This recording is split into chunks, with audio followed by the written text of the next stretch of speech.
Tra-la-la! Hello, friends, and welcome back to the Brockopp side. Today we got ourselves a Season 3 review of the epic tales of Captain Underpants. Well, that was fast.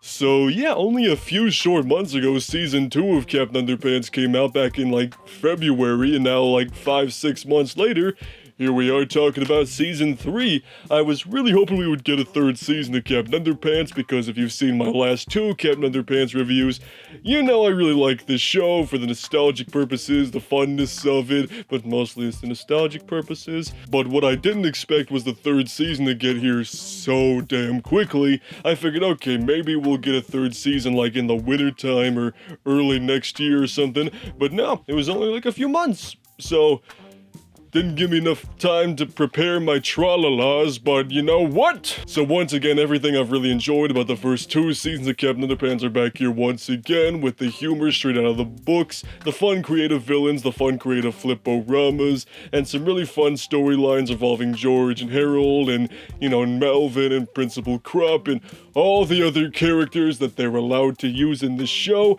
They're all back doing their fun, zany activities, and well, yep, I'm still very much riding the Captain Underpants train, and I'm gonna keep riding this train until it derails off a cliff and explodes in a pit of fiery rage.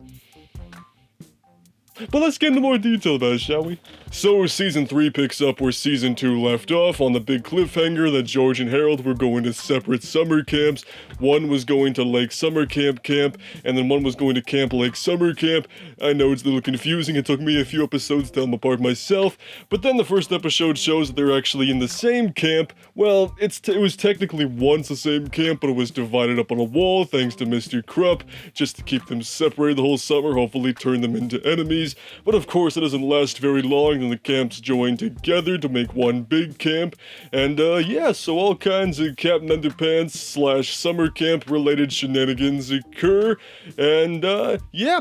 So one thing I really liked about this season was how it was a complete change of scenery from Jerome Horwitz Elementary School or Pequot, Ohio. It's all basically in this one summer camp, so it definitely has a nice visual distinction between Season 1 and Season 2, much with how I enjoyed Season 1 continuing their own continuity of the Captain Underpants world. That happens here as well, so I just really like how they're keeping things consistent and actually having something of a continuing, storyline here. It's still very much, a series of one-off episodes that do kind of connect together, which I think is really cool because a lot of cartoon shows, their episodes just a bunch of one-off things that aren't acknowledged in the next episode, so I really like how they went that direction here. And once again, George, Harold, Captain Underpants all have to go up against a bunch of teachers turned into supervillains because George and Harold wrote a comic book about them, and those of course are pretty cool for the most part. It is kind of showing some of the repetition of the show, unfortunately, because we're starting to get the same teachers getting turned into supervillains over and over and over again. We have the coach character who started out as a guy with the big butt, then it became the guy with the big brain, then he became a hero, and then he becomes another character here. I'm not gonna spoil it for you if you haven't seen it, because God forbid I spoil an episode of the epic tales of Captain Underpants. So basically what I'm trying to say is that the villains in the show are getting a smidge stale, but I don't think it's enough to completely ruin or make the show boring or anything, because there are still plenty of other really cool villains, and a bunch of cool celebrity cameos as well, including Lewis Black as a talking possum. That was really, really cool. Clancy Brown was also in Season 2, but he's back here as well. He's still this plumber character from Season 2, but we find out more about this special chemical that he invented to help unclog pipes really well. It's got some really long name, but it was just referred to as Poops in this season, which that was actually hilarious to hear Clancy Brown, the voice of Lex Luthor and Mr. Krabs, say Poops. It's hey, what's in the truck? Oh, Poops. It obviously wouldn't be Captain Underpants without Melvin Sneedley there as well, but this time he's not one of the main villains of the show. He takes a bit of a back seat as far as villainy goes. He does kind of come back and do more main villainy type stuff towards the end of the season, but here he's more just one of the kids in the camp that's just trying to, survive this horrible camp that Principal Krupp is the director of, and he's not, doing anything to improve the place because all he wants to do is just put a bunch of money into getting this inflatable Pleasure Island. That's kind of a whole thing about the entire episode. That's kind of his main goal, which was still funny. But, of course, once again, I enjoyed Melvin Sneedley in this show. And since it takes place primarily on a summer camp, it does kind of fall into that small cliche of, hey, this is the sucky summer camp that nobody likes, but over that way is the fancy camp with the cool stuff and the rich people. Well, we gotta compete against the rich people camp to prove we're the better camp. So there's an episode or two about that, which, was kind of a drag because of that, because it's something we've seen a bazillion times before, but it luckily wasn't the main focus of the entire season. So, it's like, okay, they got that out of their system. We can go back to more Captain Underpants related funness. So that was really not that big a deal. Ever since season 1 of the show, and even the movie, I think, the show relies on cutaway gags a lot, kind of similar to Family Guy, but shorter and more family friendly, obviously. But one thing that was kind of interesting about the cutaway gags in this season is that they seem a lot shorter this time around. Like, they only last for a few short seconds, and then they're gone. They weren't, like, overly long to begin with, but they just seem like really spliced down this time around, which, a lot of that was for comedic value, and I think some of those actually do work, but sometimes they just feel a little too abrupt when they end at certain points. And also in the cutaways this season, there's a recurring creepy stop-motion clown that looks like he wants to murder me. It's not September yet, leave me alone. This next point is only gonna make sense if you've seen the episode, but in episode 4 of this season, it really made me start to crave salami. Yeah, salami. Again, if you've seen the episode, you know what I'm talking about, but if you do go into season 3 and make it to episode 4, you're gonna crave salami too. I'm just putting that out there for you. But by far my favorite episode of the season was one called the Confounding Concoction of the Crooked Calm Potato.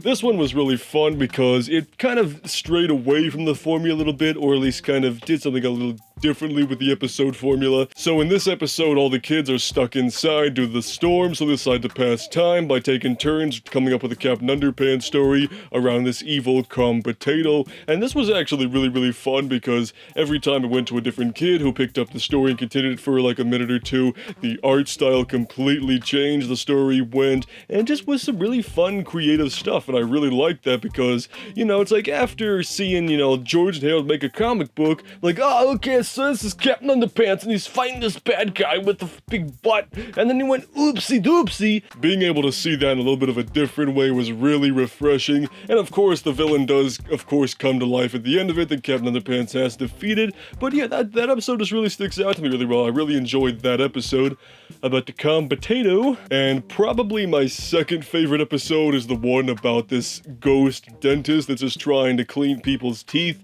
Now, of course, that sounds kind of silly and all, but I really like how it added some, Nickelodeon Are You Afraid of the Dark elements, just more supernatural stuff in there. I thought that was really creative, but unfortunately, nothing beats the calm potato.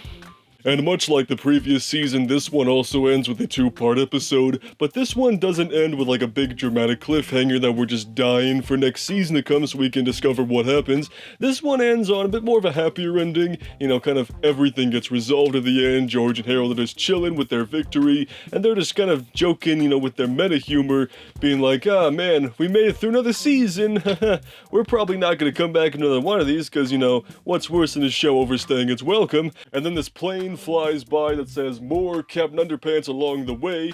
So like, alright, we're gonna overstay our welcome, woo! So yeah, we've got another really good season of the Epic Tales of Captain Underpants. I was really satisfied with this.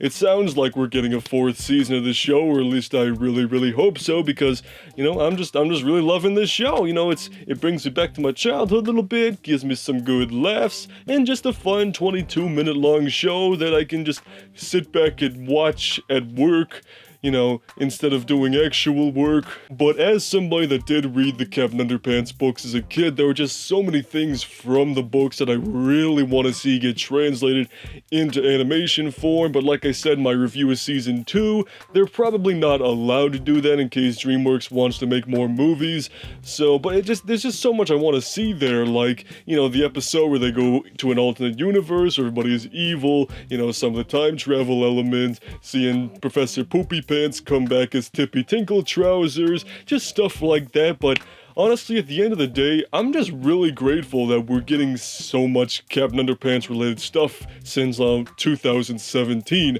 I mean, if you went back in time and told like 7-8-year-old me back in the early 2000s that, hey, you're gonna get a Captain Underpants movie and then 3 seasons of an animated show, I would have totally crapped my pants.